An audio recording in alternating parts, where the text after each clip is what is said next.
Bismillahirrahmanirrahim. Alhamdulillahirrabbilalamin. Wassalatu wassalamu ala asyrafil anbiya'i wal mursalin wa ala alihi washabihi ajma'in. Assalamualaikum warahmatullahi wabarakatuh. Salam sejahtera, salam satu Malaysia. Ahli panel dan sidang hadirin yang dirahmati Allah, segala puji-pujian kepada Allah Subhanahu wa taala. Dengan limpah kurnia dan izinnya, dapat kita bersama-sama bersua dalam forum pada pagi nirmala yang bening lagi cerah ini. Hadirin yang dihormati, sebelum saya memperkenalkan ahli-ahli panel kita yang segak-segak lagi tampan bergaya, izinkan saya mengupas terlebih dahulu tajuk forum kita pada hari ini. Tajuk forum kita berkisar tema sosial, iaitu penderaan fizikal dalam kalangan kanak-kanak.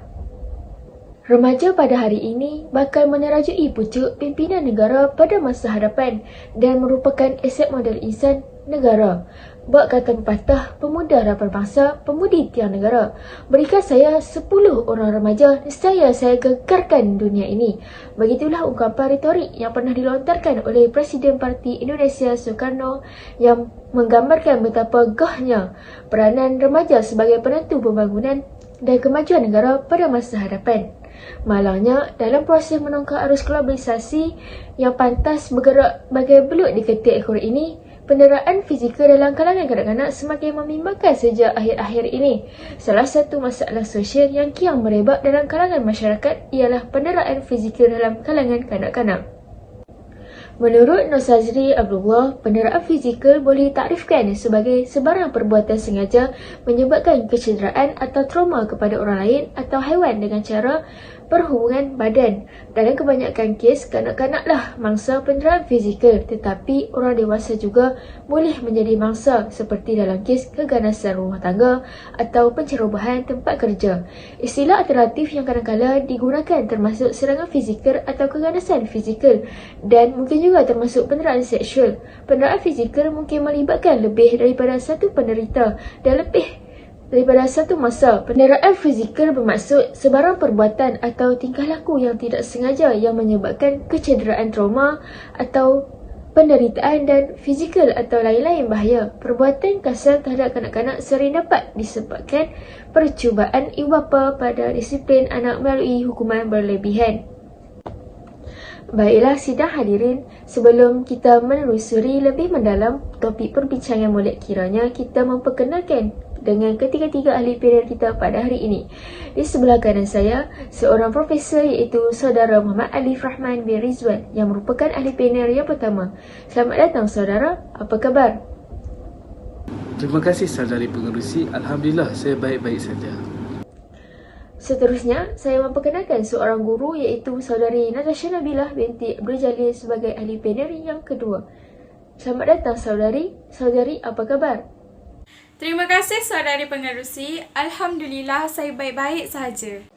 Berada di sebelah ahli panel kedua tak lain dan tak bukan tentulah ahli panel kita yang ketiga iaitu seorang ibu, Puan Natasha binti Anwar. Walaupun nampak pemalu, namun betah bicaranya. Apa khabar Puan?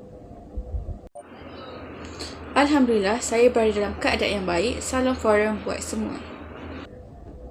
Usai salam perkenalan dengan semua ahli panel, kembali kita kepada topik forum kita iaitu penderaan fizikal. Sidang hadirin, sebelum kita melangkah dengan lebih jauh lagi, eloklah kiranya kita menelusuri apakah sebenarnya yang dimaksudkan dengan faktor yang menyebabkan penderaan ini semakin berleluasa dalam kalangan kanak-kanak. Bagi menjawab persoalan ini, izinkan saya mengajukan soalan pertama kepada ahli panel yang pertama, Saudara Profesor Alif. Mohon Prof merungkaikan persoalan ini kepada semua.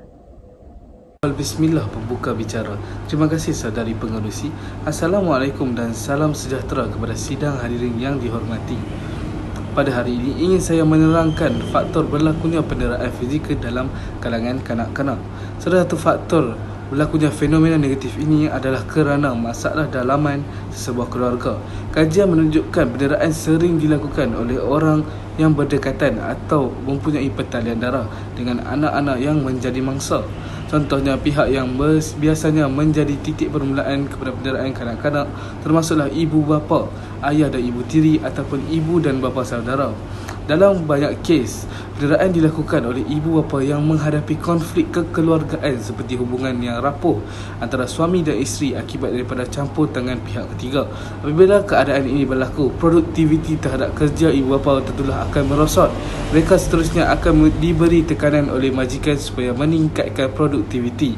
Dalam perjalanan pulang ke rumah pula, ibu bapa terpaksa menghadapi masalah kesesakan jalan raya yang akan menambahkan ketegangan mereka. Apabila sampai di rumah pula, ibu bapa terpaksa menghadapi karenah anak-anak yang selalu menginginkan perhatian dan kasih sayang daripada ibu bapanya. Apabila tertekan, ibu bapa pula akan menjadikan anak-anak sebagai tempat melepaskan geram dan didera. Selain itu, sejarah hitam ibu bapa pada masa kecil juga menjadi satu sebab berlakunya penderaan kanak-kanak. Kajian menunjukkan bahawa penderaan kanak-kanak sering dilakukan oleh orang yang pernah menjadi mangsa penderaan semasa mereka dalam alam kanak-kanak dahulu. Keadaan ini berlaku kerana ibu bapa beranggapan bahawa mereka pernah menjadi mangsa penderaan dan anak-anak mereka pun patut mengalami kesakitan dan penderitaan yang pernah dialami oleh mereka. Biasanya keadaan ini akan berlaku kerana ibu bapa mengalami penyakit mental dan mempunyai emosi yang tidak stabil.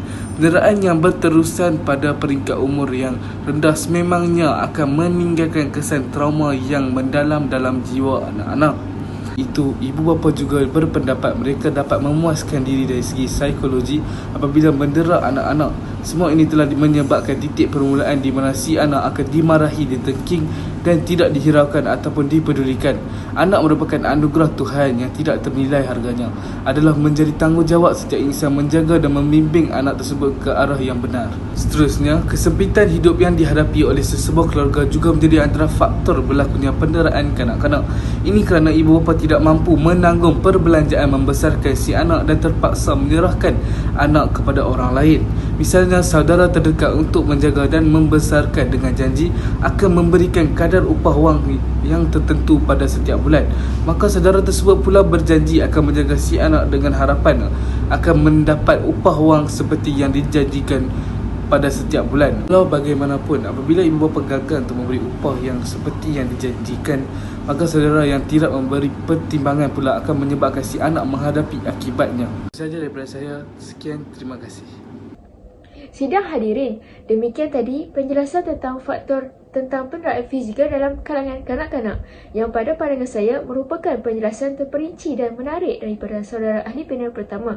Seterusnya, saya mohon penjelaskan daripada ahli panel kedua, saudara Nabilah, tentang kesan-kesan lain yang boleh menyebabkan terdorong berlakunya penderaan fizikal terhadap kanak-kanak. Bismillahirrahmanirrahim. Assalamualaikum dan salam sejahtera. Terima kasih kepada saudari pengerusi. Sidang hadirin hadirat yang dihormati. Kesan-kesan kepada penderaan fizikal terhadap kanak-kanak yang didera secara fizikal berisiko untuk masalah interpersonal yang boleh melibatkan tingkah laku yang agresif dan juga remaja yang mempunyai risiko lebih besar untuk penyalahgunaan bahan. Oleh itu, ada beberapa simptom seperti kemurungan, kegelisahan, kesusahan emosi dan juga idea untuk membunuh diri juga adalah merupakan ciri-ciri umum orang yang telah didera secara fizikal. Dalam kajian juga menunjukkan bahawa penderaan secara fizikal terhadap kanak-kanak ini mungkin ada sejarah dengan memenuhi kriteria DSM-IV-TR untuk gangguan tekanan pasca traumatik. Sebanyak sepertiga kanak-kanak yang mengalami penderaan fizikal ini juga mungkin berisiko untuk menjadi sengsara apabila kanak-kanak ini telah menjadi dewasa nanti. Penyelidik telah menunjuk potensi psikobiologi lain yang berpotensi untuk penderaan fizikal kanak-kanak terhadap keibubapaan apabila kanak-kanak yang didera telah menjadi dewasa. Dengan penemuan baru-baru ini boleh sekurang-kurangnya sebahagian dibawa ke hadapan oleh perubahan epigenetik yang telah memberi kesan kepada peraturan fisiologi tekanan. Sebenarnya banyak lagi akibat yang berpotensi penting dalam penderaan fizikal terhadap kanak-kanak dan juga perkembangan fizikal dan mental kepada remaja dan juga dewasa telah didokumentkan melalui kajian-kajian yang perkembangan kebimbangan kanak-kanak. Kanak-kanak yang kena dera secara fizikal ini akan meninggalkan parut-parut dan kecederaan di anggota badan mereka. penderaan yang serius akan mengakibatkan kecederaan pada tubuh anggota mereka dan yang paling serius akan meragut nyawa kanak-kanak itu. Hal ini dikatakan semua kecederaan ini kita boleh lihat pada fizikal kanak-kanak. Tetapi ada kecederaan yang kita tidak dapat dilihat dengan melalui mata. Ini adalah merupakan parut yang tersembunyi dan juga kemungkinan besar parut yang tersembunyi itu akan berada pada tubuh anggota kanak-kanak itu sehingga kanak-kanak itu meningkat dewasa. Oleh itu, mangsa penderaan fizikal ini mudah terfikir untuk membunuh diri apabila mereka menghadapi satu masalah yang besar dan juga tekanan emosi yang melampau. Mereka juga mungkin terencat daya pembelajarannya, mungkin mengalami gangguan kelakuan, mempunyai imej diri yang buruk dan juga mereka ni mungkin boleh meluahkan perasaannya secara seksual. Semasa menghadapi risiko yang lebih besar, mereka juga mungkin mengalami kegelisahan dan juga kemurungan yang melampau. Namun, amat-amat sukar bagi mereka untuk menjalinkan hubungan peribadi yang intim disebabkan kenangan silam mereka. Selain itu, orang dewasa yang sudah biasa kena dera semasa mereka kanak-kanak, biasanya mereka akan teruskan kitaran penderaan itu dengan mendera kanak-kanak mereka sendiri.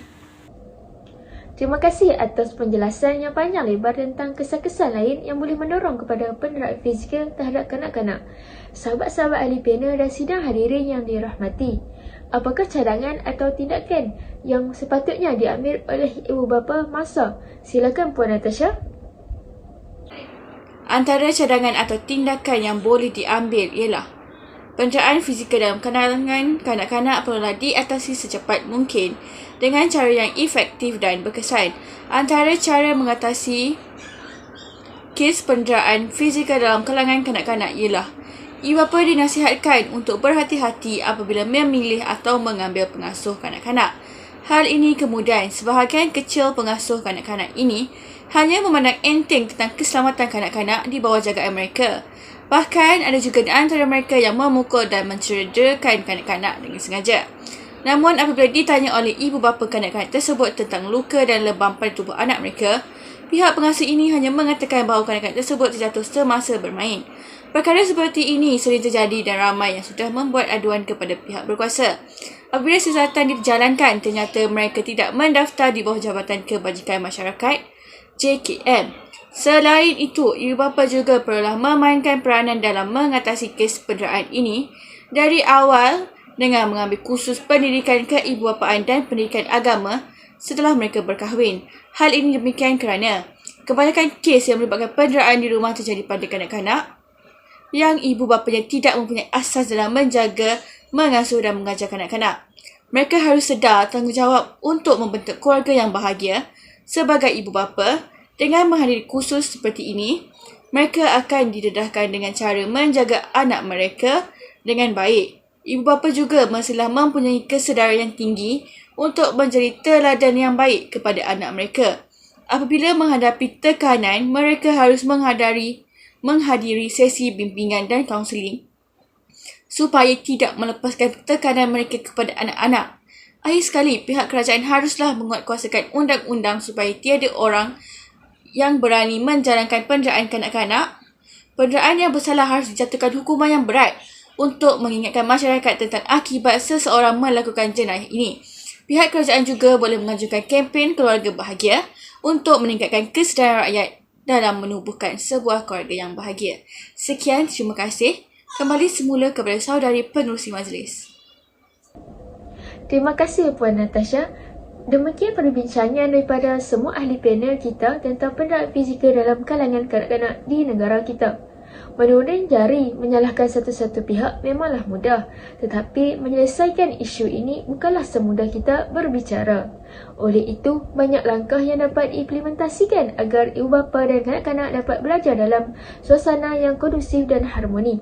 Kita tidak seharusnya mengharapkan usaha pihak berautoriti sahaja, tetapi perlu berganding bahu ibarat bukit sama daki, kelurah sama dituruni.